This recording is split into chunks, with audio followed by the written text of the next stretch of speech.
mind. I want to stretch your imagination. I want to stretch your inspirational source ya di dalam kehidupan kita. Mungkin nggak usah bolak-balik aja ya, nggak apa-apa ya. I like to stay PowerPoint-nya, iya. Oke.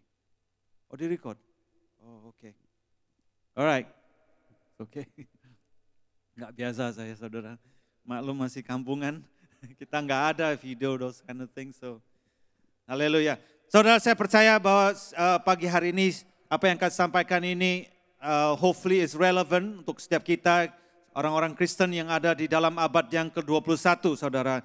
Nah, seperti Anda tahu bahwa it shouldn't be anything new to us ya. Kita percaya dan tahu bahwa globalisasi ya, suatu globalization movement di dalam kehidupan kita pada saat ini itu adalah sesuatu yang tidak baru lagi. Saya percaya di dalam 20 tahun ini yang terakhir globalisasi ya, ini bukan gombalisasi, saudara. Ini it's a globalization ya, not a gombalization ya. It's gaining momentum very fast, very amazing. Saya ingat waktu saya hampir 30 tahun di Amerika nih, saudara, dan saya melihat perubahan yang sangat luar biasa. Ya, dulu masih sering pakai fax machine, sekarang fax machine, nobody even know how to use fax machine. Ya, especially you guys yang ada di college, you know, have you used fax machine, college student? Benar masih? Wow, ketinggalan kamu. Haleluya, luar biasa, saudara. It's you know, the question is not whether it would continue, but rather at what pace. Ya. And it brings so much change juga di dalam kehidupan kita, baik di dalam politics, di dalam bidang ekonomi, di dalam kultur kita, culture, environment, educational, dan teknologi ini luar biasa, saudara. Kalian ingat yang apa yang terjadi kira-kira 3 bulan yang lalu, kalau nggak salah di Yemen ya, Yemen atau salah satu negara di Middle East ya, one person gitu fresh college graduate, nggak punya pekerjaan, dia buka suatu kios untuk menjual ya barang-barang gitu untuk kehidupan dia. Akhirnya dia di abuse oleh polisi, saudara, diambil karena katanya dia nggak ada permit. Akhirnya apa yang terjadi? Semua barang diambil, barang timbangannya diambil, saudara, dan waktu dia mau klaim ke kantor polisi ditolak semua, saudara, dan dia begitu frustasi. And he set himself on fire. Dibakar. Dan akhirnya dia mati, saudara. Tapi yang baru terjadi, kejadian itu direkod oleh seseorang ya, dan dimasukkan ke YouTube dan Twitter dan sebagainya. What happened? The whole nation collapsed. Ya, teknologi yang luar biasa yang saya percaya 20-30 tahun yang lalu mungkin hal ini nggak bisa dan bakal terjadi. Dan this person not changes the one nation, political of a nation, tapi saudara, the whole region. Kita lihat Libya, kita lihat lagi negara-negara yang saat ini. Luar biasa, saudara, dan teknologi ini membuat ini berpacu lebih cepat lagi, saudara. I remember this is also recently I encountered this, there's an article di USA Today yang dikatakan di sini judulnya ada Eat What I Want When I Want trend. Nah, saudara, it's interesting, it's like, wow, what is this? Dan ternyata, saudara, the current generation, the millennials, yeah, their eating habit is no longer the same. There's no now such thing as breakfast, lunch, and dinner. Saudara, the eating pattern was so different. They call it eating weird is the new normal.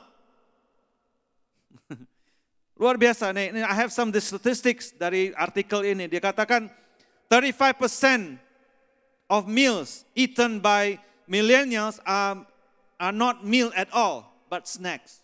Nah, saudara, kalau yang di dalam Anda yang ada di marketplace, di restoran, this is something, it's gonna be mind-blogging. Only 5% of all consumer eat 3 full meals a day. 3 square meals, ya, jadi maksudnya breakfast, lunch, and dinner. Only 5% dalam consumer, dalam millennial ini. Saya seringkali di kantor juga saya melihat, loh ini orang ini udah jam 2.30. Ini lunch lagi ya? No, it was kind of their meal. So it's interesting. Saya makan selalu Kalau bisa jam 10 pagi saudara, makan terus mungkin ya. Tapi saudara ini orang ini makannya, wah kok jam 2 baru makan. Greater than 30% of cereal is eaten for meals other than breakfast. Wow. Saudara kalau Anda yang ada di food industry, this is something new. 20% of cookies and apple pies sold by McDonald's are at during breakfast. Dunkin' Donuts sell chicken salad sandwich at 9 a.m. Desserts are now eaten anytime, sometimes even before breakfast.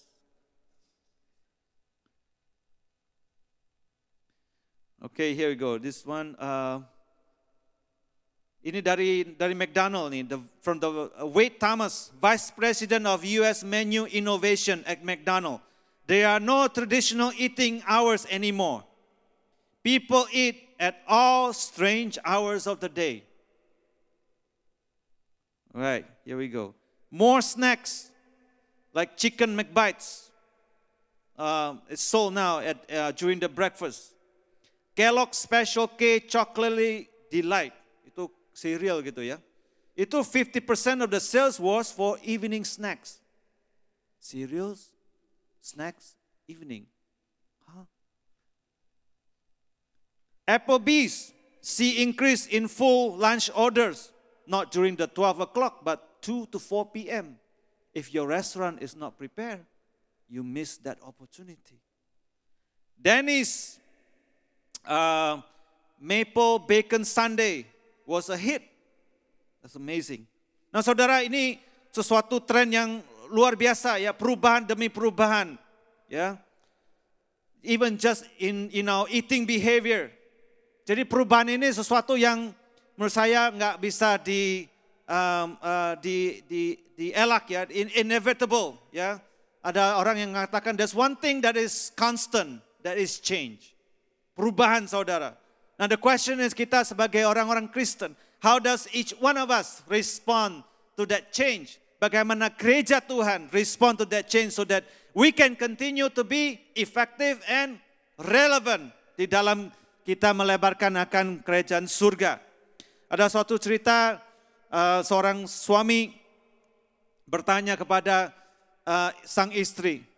Dia melihat sang istri yang kalau masak roast selalu ujungnya dipotong dulu. Dan dia tanya, honey, why do you do that? Sang istri katakan, I don't know. Tapi saya belajarnya dari ibuku. Oke. Sang suami langsung telepon mamanya dan bertanya, dan mama mertua, kenapa kalau kamu masak sepotong daging ini ujungnya dipotong dulu? Mama mertuanya katakan, saya juga nggak tahu. Saya belajarnya dari mama saya. Jadi dia nanya lagi ke mamanya gitu. Jadi nenek mertua lah istilahnya. Ibu, kenapa kalau Anda masak daging ini ujungnya harus dipotong dulu? Saya juga nggak tahu. Tapi yang saya tahu, ya wadah pan saya ini kekecilan. Makanya saya potong dulu baru saya bake. Jatuhnya ke pan is too small ya Pastor ya. Tadi Pastor Somi share di pagi hari. Nah saudara, seringkali apa yang menjadi kebiasaan kita yang kita lakukan become a best practice quote unquote is actually is not making sense at all. Gitu. Seringkali kita ada di dalam situasi yang demikian. Saudara, sebenarnya perubahan change is not new di dalam Bible ini sendiri saudara. Yesus sendiri adalah is probably the most famous and the biggest and most powerful change agent di dalam the history of mankind. Kita lihat saudara salah satu contoh di Markus pasal 2. Ya, ada suatu hari John's disciple dan Farisi, orang-orang Farisi ini dia bertanya, mereka berpuasa. And some people came to Jesus and asked, why don't your disciple fast like John's disciple and the Pharisees do? Itu pertanyaan saya kira mungkin cukup normal, it's making sense. Like, ya, kenapa ya? Kalau mereka ini berpuasa kok murid-murid kamu nggak berpuasa? It's a simple question. Tapi saudara, what Jesus brought is something that is new, something that is fresh, something that is innovative, I call it. Dia katakan, do wedding guests fast while celebrating with the groom? Of course not. They can't fast while the groom is with them. But someday the groom will be taken away from them. Then they will fast. Besides, who would patch old clothing with new clothes? Siapa yang akan menempelkan sebuah kain yang baru dengan pada sebuah pakaian old clothing ya, sesuatu patch yang baru kepada clothing yang lama, saudara. Nah, the new patch will shrink and rip away the old clothes. Ya, no one puts a new wine into wineskin. Nah, saudara, ini sesuatu yang baru yang pada saat itu orang-orang Israel juga wow. And many times they don't understand because Jesus brought such a change, saudara. Think about this, the unthinkable transformation di dalam kehidupan manusia, di mana Yesus yang mati di kayu salib, yang gak bisa dibayangkan, ya unthinkable untuk orang-orang Yahudi. Kok ada Tuhan yang begitu besar mau turun menjadi seorang yang biasa, mati ya seperti seorang kriminal, ya disalibkan untuk menyelamatkan kehidupan manusia. It's something that is unthinkable, something that is new, something that is refreshing, that was completely out of the box. Ya, mereka nggak bisa bayangkan, saudara. Nah, saudara, pada pagi hari ini, saudara, saya ingin mengajak kita semua untuk bisa embrace this new century dengan sesuatu di mana kita bisa expand, stretch alam pikiran kita untuk sesuatu yang baru, supaya Tuhan bisa bekerja lebih lagi dahsyat di dalam kehidupan kita. Amin, saudara. Tanpa perubahan, growth is impossible. Tanpa perubahan, saudara, growth impossible. Kita lihat, saudara, sebuah pohon bunga, ya, di dalam pertumbuhannya, saudara, gak bisa that ini stay the same kalau dia akan bertumbuh. Betul nggak, saudara? We must change, we must embrace this thing. Suatu hari talking about transformation, kalian tahu tentang Michelangelo, ya. Suatu hari di kota Florence, ada suatu cerita di mana ada suatu marble yang begitu besar, saudara, dan mereka ditugaskan, ya. Waktu itu ada banyak sekali artis yang ditugaskan untuk membentuk sebuah patung, ya, kolosal, ya, seperti Daud. Nah, banyak saudara yang tidak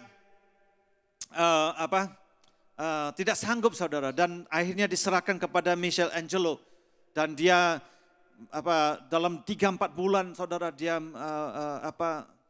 isolate himself gitu, dan dia bekerja, akhirnya keluar dengan this art, the statue of David, not liberty. Oke, jadi ada suatu transformation yang luar biasa, dan saya percaya sesuatu, saudara, bahwa without change, ya, without that change, growth is impossible. Nah, change ini, saudara, perubahan di dalam kehidupan kita ini challenge our existing paradigma, ya, paradigma. Saudara, maksud saya ini begini, mungkin sering kali kita kan kalau yang bekerja, ya, kalau saya bekerja gitu, selalu ngambil jalannya yang selalu sama gitu. Padahal sebenarnya saya di dalam kompleks saya ini bisa keluar masuk kompleks saya ini mungkin kira-kira ada maybe 5-6 different ways. Gitu. Tapi kalau saya kalau ke tempat kerja, selalu mengambil jalan yang sama. Ya. Saking seringnya, kadang-kadang mau ke gereja itu bisa jalannya tuh seperti mau jalan ke tempat kerja gitu. Loh. Ya. Itu paradigma, it's just a paradigm thing, it's just get used to it, kind of habit become things like that. Nah, change challenge us of our existing paradigma. Ya, existing paradigm. Saudara, in order to change, saudara, we have to reorder our thought process. Kita harus bisa mengizinkan pikiran kita itu berubah, saudara. Ya, sometimes just to take different route to go somewhere, help you to change, help you to be flexible, help you to be adventurous. Kadang-kadang saya juga kalau ke restoran, kalau ke restoran yang sama, pasti ordernya selalu sama. Susah untuk berubah. Saudara. Memang susah saudara. Suka satu gini ya selalu saudara. Tapi sebenarnya padahal mungkin di restoran itu masih banyak hal-hal yang lebih enak lagi. Tapi so used to it. If I love P.F. Chang. I go to P.F. Chang, I know exactly what I order. Dan noodles. Iya. Waitress di sana pasti gampang deal sama saya. What do you need, sir? Dan noodles. Yeah. Get used to it. Nah, in order to change juga, kita perlu see the same things in new ways. See the same thing in new ways, saudara. Nah ini saudara yang akan luar biasa saudara. And one thing to respond ya, untuk kita bisa relevan, untuk kita respond change ini, to respond to that change is to innovate. Inovasi. Inovasi di dalam setiap kehidupan kita. Baik di dalam marketplace, where you work, di dalam kalian bersekolah saudara. Ya, di dalam bisnis Anda, di dalam pekerjaan Anda, di dalam gereja kita. Amin saudara. For the pastors the same thing. I challenge myself that the church also have to change in the way we carry it and about messages so that we continue to be relevant di dalam kehidupan kita untuk menjangkau jiwa-jiwa yang baru. Amin saudara. If that millennial generation eat differently, I'm sure they're going to absorb the message also differently. And we must deliver differently. Nah, change itu, how can you change and stay the same? Right? How can you change and stay the same at the same time? Amin. Contohnya saudara, apa yang kita lihat di sini? Adalah air yang ada di dalam sebuah cangkir, sebuah gelas, saudara ya, benar ya? Water in a glass. If you look at it, what is this? It's also water, but it's in a jug, yeah, different containers. As long as you do not dilute the water, as long as you do not put things in the water, as long as you do not put different colors in the water, that water is still water. What's the difference? Containers. Containers. One can change and yet still stay the same. Yet still cling to the core value. Saya percaya saudara, gospel, the message of gospel, it is always going to stay the same, content-wise. But it is always changing because its container is going to change. The way that it's delivered probably is going to change. Content versus container. Kita perlu bedakan ini saudara. Makanya saudara, I'm very so excited. Tadi Pastor Budi katakan, ya dalam pelayanan kita kadang-kadang mungkin bisa rasa burnout dan sebagainya. Tapi if we staying, we know that we are. But if we staying innovative, it's staying very, we're going to be very, staying very fun, saudara. Karena percaya saudara, there's always something new. There's always something new. Saudara, saya excited sekali saudara ada di dalam keluarga IFGF ini. Ya saudara, yang we talk about globalization. Ya, IFGF ini adalah suatu platform yang udah global. Tuhan memberikan sesuatu hal yang luar biasa di dalam kehidupan kita ini saudara. Keluarga yang ya it's just amazing ya. Di dalam movement, dalam 20 tahun ini saya di dalam movement ini saudara, dengan anda semua yang di sini. It's just amazing. Saudara tahu sebelum Steve Jobs come up with the iPad, itu IFGF is innovative. It came up with I care first. I grow, saudara. I love. Amen. I worship. IFGF is very innovative, saudara. Karena kita percaya we are the church that's always in the cutting edge. Amin, saudara. Dan saya percaya ini akan impact kita di dalam kehidupan ministry kita juga, saudara. Di dalam kita menjangkau. I'm always enjoy this. Di Austin gitu, saudara, kita mengadakan welcoming party untuk anak-anak muda. Tapi saudara, setiap 3-4 tahun kita pasti berubah caranya. Dulu, waduh, kita ada pesta, kita ajak mereka makan gitu ya. Totonya ntar Permias juga ikut. Oke. Terus grup yang lain juga ikut. 3 tahun lagi kita berubah, Valentine party. Totonya tahun depannya ada yang ikut juga. Oke, competition kan. We have to change, innovate. What is new thing again? Kita berubah, board party. 3 tahun berturut saudara, wow what a hit. And then yang lain juga ikut. Ya, next year is gonna be different again. Kita harus terus ya, come up with something new. It's fun. It's fun, amin. Kalau tiap tahun welcoming partinya begini aja. Aduh, pastornya aja kadang-kadang males mau pergi. Apalagi orang baru. Amin saudara. Nah, di kisah para rasul ya, Paul ini ya saudara, suatu hari dia berusaha untuk pergi ke suatu tempat yang namanya Bitinia, ya. Tapi Roh Kudus quicken him to go someplace else gitu ya, come over to the Macedonia saudara. Dan apa saudara yang dilakukan oleh Rasul Paulus saudara? Rasul Paulus obey dengan suara Roh Kudus, karena Rasul Paulus mengerti gitu saudara bahwa there's a difference between going into Bithynia, which is his desire, and with the core value. Tadi kita bicara mengenai ya, you can stay the same but still different, and you can change but stay the same. Ya saudara, jadi Rasul Paulus tahu bahwa the core value is to follow God calling. Amen. It's not to go to Bithynia. So he was not confused. Saya percaya saudara, saya sering kali kadang-kadang mendengar dari orang-orang yang juga mengatakan, waduh, kok sekarang ke gereja sudah nggak bawa Bible lagi? I said, what do you mean?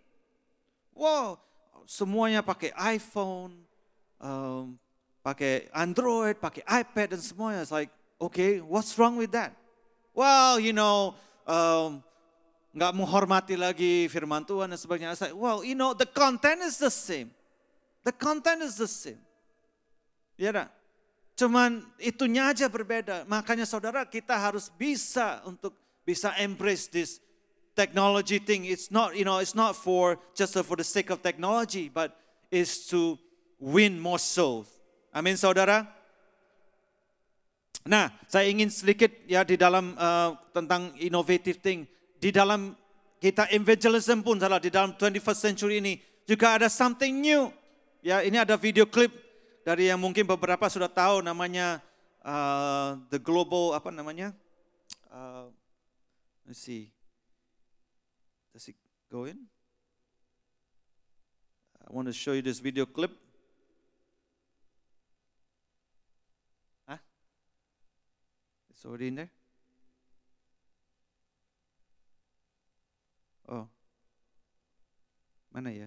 Ini ya? No. On my right? Oh, here we go. Here you go. I want you to listen to this thing, yeah?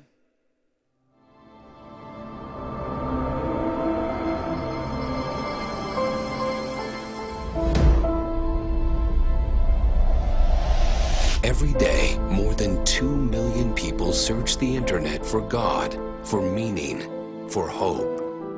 People in crisis, facing loneliness, addictions, suicide, domestic abuse, divorce, joblessness, hopelessness.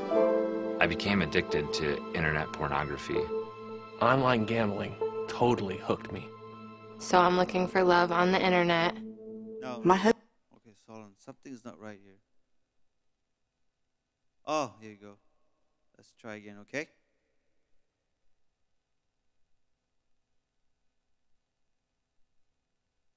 Million people search the internet for God, for meaning, for hope. People in crisis, facing loneliness, addictions, suicide, domestic abuse, divorce, joblessness, hopelessness. I became addicted to internet pornography. Online gambling totally hooked me. So I'm looking for love on the internet. My husband was beating me. I had nowhere to turn. I'm all alone. I have no family, no friends. And when I got home, I had lost my job. And now I'm desperate. I can't get thoughts of suicide out of my mind. And I'm searching for anything to fill the emptiness inside. 76 million Americans say they have no one they can confide in. With nowhere to turn, people in astonishing numbers worldwide are turning to the internet, trying to fill the emptiness inside. The internet is becoming the leading battlefront for the hearts and minds of men, women, and young people. We need to be there to meet them at their crossroads when they are most ready to listen. By the year 2020, there will be 8.5 billion people on Earth. International telecommunications firms are working to get the entire world connected to the internet by the year 2015. Nothing like this has happened in human history. What does this mean for the future of Christian missions worldwide? It means that internet evangelism and discipleship must be a top priority to help fulfill the Great Commission. That's why global media outreach is flooding the internet with the gospel, along with online resources and manpower for personal discipleship. We're harnessing the power of the internet, opening the widest possible door for the spread of the gospel in the 21st century. We're sharing the good news, seeing people come to Jesus, and making disciples on a global scale we never imagined possible. Right now, the destiny of millions of lives, for good or for evil, will be determined by the moral and spiritual choices made here in the search window of their computer. If we are not there to meet them with the good news in their time of spiritual crisis, who will be?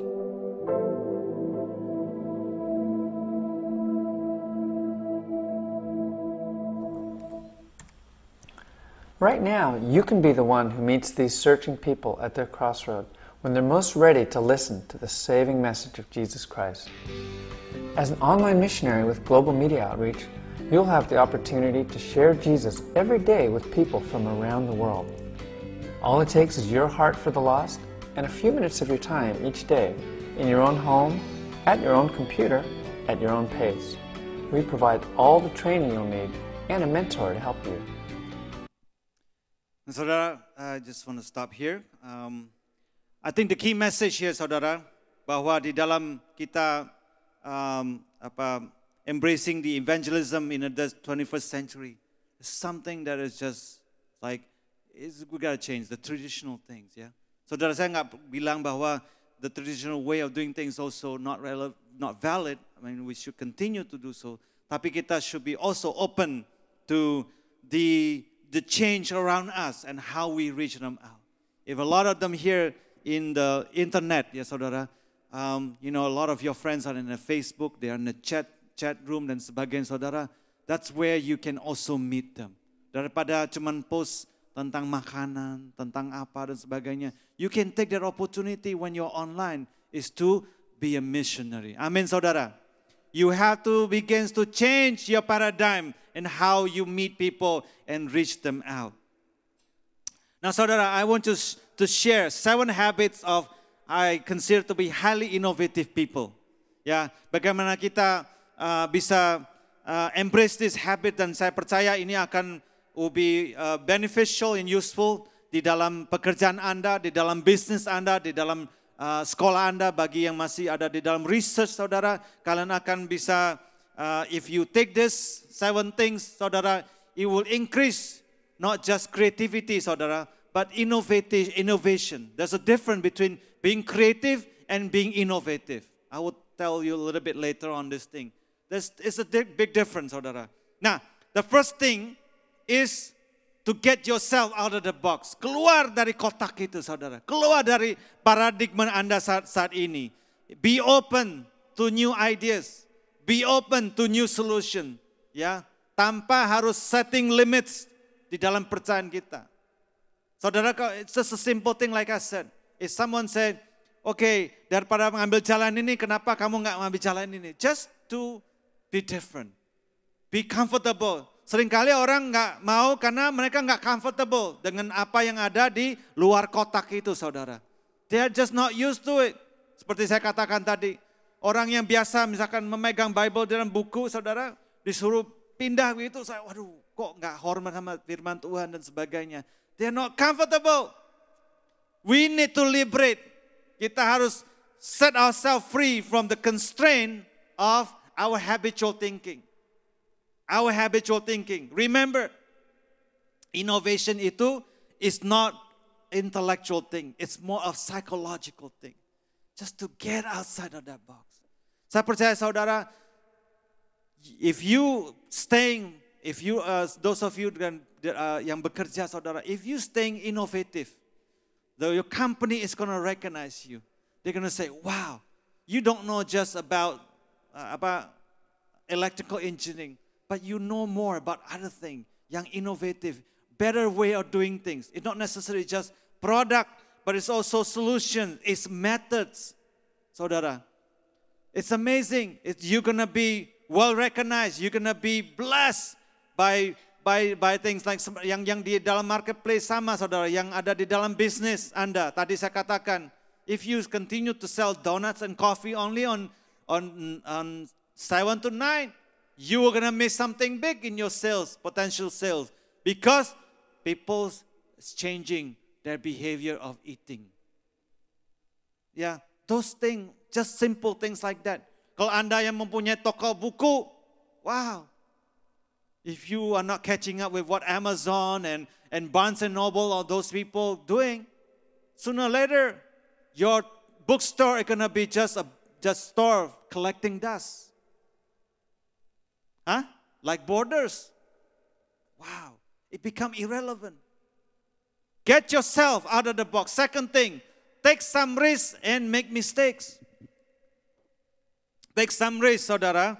Berani untuk mengambil resiko sedikit, saudara. Seringkali kita sebenarnya bukan khawatir bagaimana, saudara. Because many times we are just fear of failure. Takut, ya saudara. Takut akan kegagalan. Expect some of the things that you explore, some of the things that you take on will fail. Di dalam ministry Anda, mungkin cara reaching out-nya gitu ya. Kalian try, and it's like, wah kok nggak work gitu ya. Try again, different thing. It doesn't work again that effective. Try again, saudara. You need to be adventurous. You need to be willing to take some risks, saudara. Try, build prototypes, gather some feedback, making some incremental changes. Ada Scott Berkun yang katakan experiment is the expected failure to deliberately learn something. Treat that thing as an experiment. If you treat that as an experiment, some experiments, actually most experiments will fail. But only one or two. Waktu saya di graduate school gitu, saya diajarkan saudara, my professor, and I thought that he was completely crazy. But I can appreciate, Dia katakan, kan saya sering ada di laboratory dan eksperimen, dia katakan, experiment in just days, weeks, months, year, sometimes 2 years. Gak dapat apa, saudara. And then one day it's like, it's like, wow, you get result. And then this is what advice he told me.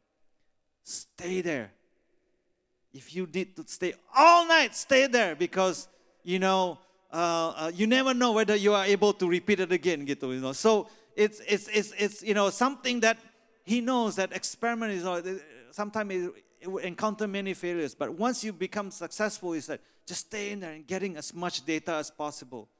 Nah, saudara, Thomas Edison katakan, I have not failed, I have just found 10,000 ways that would not work.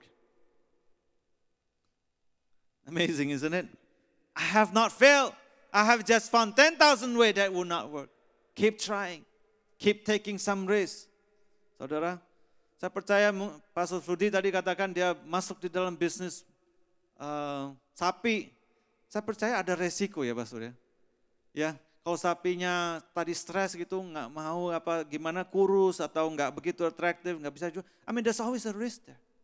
But if you never say, wow, kalau begitu nggak pernah akan coba, ya kan? Akan gagal terus, saudara. Nggak pernah akan ini. If you never try, you already fail. Anyway, right? Try, take some risk, make some mistake, be persistent and have fun. Be persistent and have fun, saudara. Sometimes you need a lot of faith, you need a lot of hard work, and a laser sharp focus to make a vision a reality. Kita dengar tadi Pastor Budi cerita tentang koperasi, dia belajar saudara untuk bisa membentuk sebuah koperasi. Ya, so he takes some time to study on it, A lot of faith, I'm sure, because sometimes he's not 100% sure that that's the right thing to do to begin with. But sometimes it takes a lot of faith to say yes. He's willing to try, right? And focus, saudara, focus. Make a vision become reality. Thomas Edison sekali katakan, invention is 1% inspiration, 99% perspiration. 99% keringat, hanya 1% inspirasi. Hard work. I'm sure it takes a lot of hard work and a lot of faith. Yang keempat, saudara, escape to your place of inspiration. Saya percaya saudara, di dalam setiap kehidupan kita nih, there's many sources of inspiration. Saya pernah khotbahkan ini saudara. Kadang-kadang inspirasi bisa datang dari buku yang kalian baca. Kadang-kadang inspiration datang dari Anda duduk and just berdiam diri. Kadang-kadang source of inspiration come from people, certain people that inspiring you. Kadang-kadang it's a place saudara. Like last year, the same thing. Pastor Budi kemarin ngomong tentang tanya anaknya, what do you want to do? She doesn't know, right?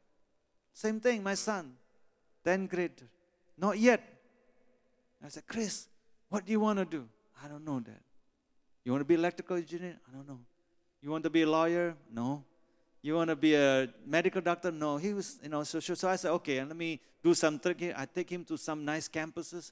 Hopefully that place will bring inspiration to him, right? Not really.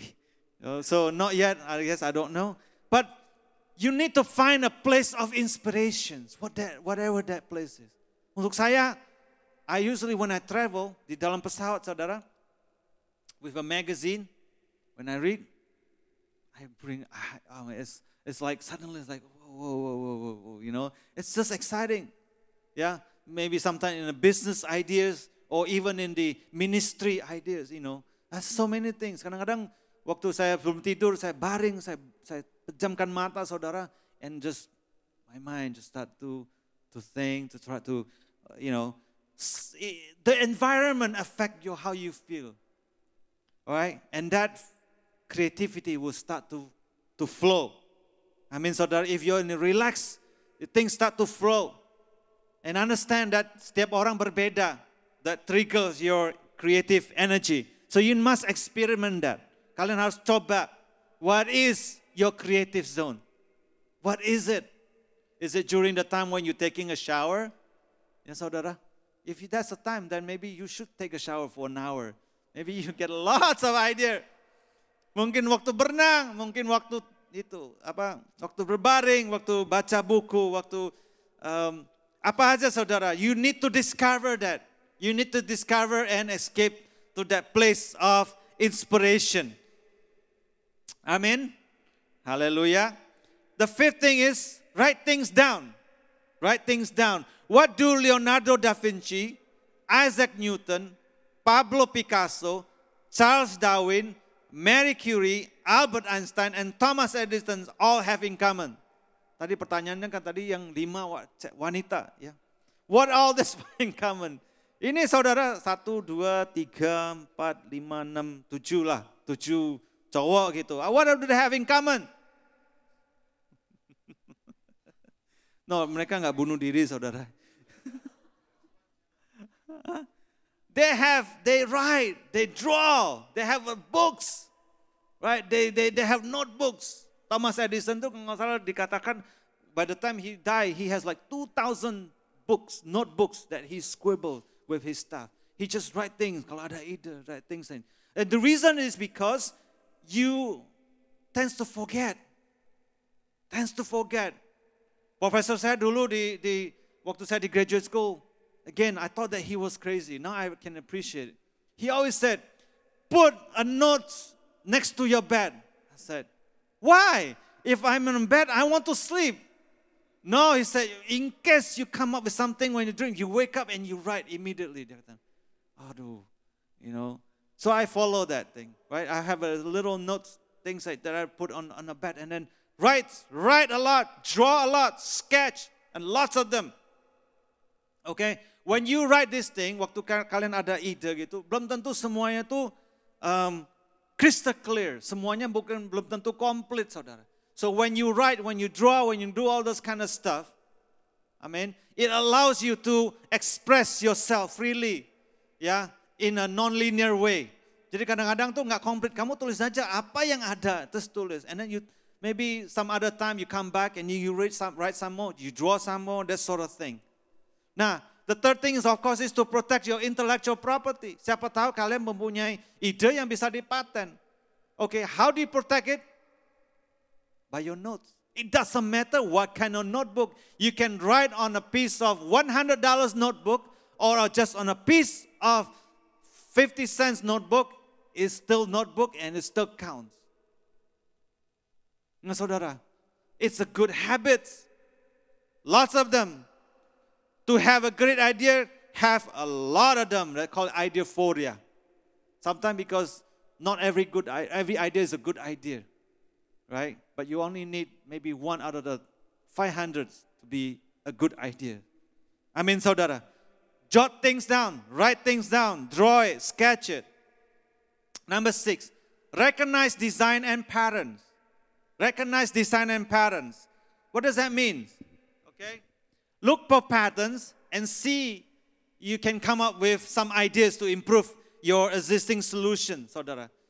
How many of you recognize about these guys? Right?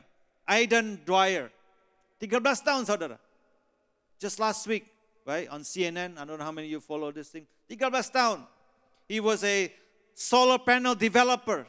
So what happened is, he one day walked into the forest and and then he noticed the way the tree leaves was structured, right?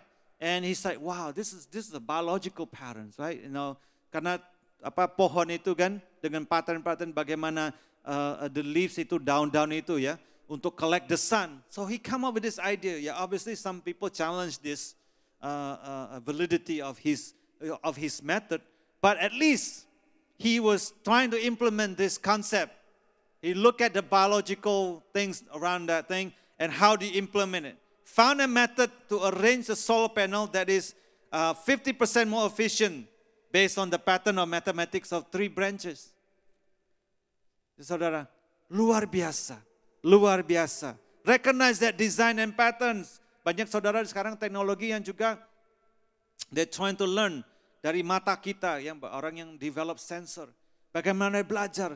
Mata kita ini is a super sophisticated sensor that no sensor ever in the human mankind right now that has ever been created or invented that is even close to our eyes. That's how amazing our God is. Nah, tapi saudara, banyak saintis yang mulai belajar bagaimana untuk supaya berusaha mimik dari apa yang telah Tuhan ciptakan. Saudara, luar biasa saudara. Recognize that design and patterns. Maybe you have some new ideas tonight. Number 7, last but not least, be always curious. Selalu curious, selalu asking questions. Innovators are people who are curious and inquisitive. Nah saudara, tadi sebelum saya lanjutin saya lupa, tadi saya ada janji untuk ngomong kenapa explain yang tentang being creative is different than being innovative. Being creative is like this. You know, you could take this piece of paper and you can cut it, you can put out all these things like, wow, kok kreatif ya. But it's different than when you take that piece of paper do something about it that become useful. That is being innovative. Being creative is just, wow, maybe it looks nice atau apa gitu. But if you turn it into something that is useful, maybe for God's mission work, maybe for expanding the ministry in your church, something that is useful, then you turn yourself into innovative. Or we call it this finding opportunity for super value creation. Value. Saudara, if you just come out tadi Pastor Budi, kita dengar dia mencari untuk bisa bikin koperasi. Bikin koperasi sih, saya percaya sih udah dari saya waktu SD pun udah ada koperasi. Tapi behind what his idea was, he trying to make this koperasi to work, right? And align with the vision that God has put in his heart to help the poor, right? That's being innovative. That's being innovative. It's not being just simply creative, come up with new things, and then nobody is going to care to do it. Thomas Edison katakan, if there's nothing that is sellable, I will not invent it. That's what he always believed. Thomas Edison. Nah, innovators, kembali lagi sini. Always curious, selalu pengen tahu, selalu ingin mencoba solve problems. And one way to do this thing is just to ask questions. Gampang saudara, how can you be always curious? Just ask question. Orang begini-begini ini, tanyain, why do you have to do like this? And he said, well, because of this. And then you ask again, why do you have to be like this? You know, I have this principle called always ask 5 why question. 5 kali saudara. Kalau ditanya, kenapa kamu begini? Oh, karena begini. Kenapa kamu harus begini? Oh, karena begini. Kenapa kamu begini? If you ask a lot of questions, somehow you will find some way, all right, of doing things better. What are some alternative ways to doing things? Yeah, that's always a question. Challenge the norms. Challenge the existing methods. Challenge the existing paradigma. Challenge the status quo, saudara. Challenge that status quo. Jangan kita harus mau statis di dalam kehidupan kita, di dalam ministry kita, di dalam gereja kita pun sendiri, saudara. You know, we can make our ministry to be very fun, to be very innovative. Amin, saudara. And then be relevant. Saya percaya tidak ada terkecuali baik yang muda maupun yang tua. Kita bisa embrace this change in a way that we continue to stay relevant, saudara. Saya selalu, saudara, excited di dalam gereja kita.